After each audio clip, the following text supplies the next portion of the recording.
దాస్యామి కావున త్రిపాదధరణీం దాస్యామి, నీ పాదములతో కొలువగా వచ్చినటువంటి 3 అడుగుల నేలను నేను నీకు ఇచ్చి తినిపో అన్నాడు. ఎప్పుడైతే ఆ దానాన్ని వీడు తీసుకున్నాడో ఈ అసలు సెక్రటరీ పిక్చర్ ఇప్పుడు కనిపిస్తున్నది. బలిచక్రవర్తి వెంటనే వామనుడు తన శరీరాన్ని పెంచుతూ ఉన్నాడు. ఎలా పెంచుతూ ఉన్నాడు?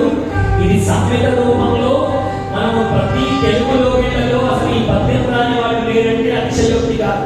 అందుకని పోతనామాత్యుని యొక్క అద్భుతమైన రచన శిలాలో నుంచి రాయలేదండి, ఆయన దేనిలో నుంచి రాశాడా అన్నంత అద్భుతమైనటువంటి పద్యములు.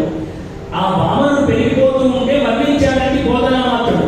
ఇంతింతై వటుడి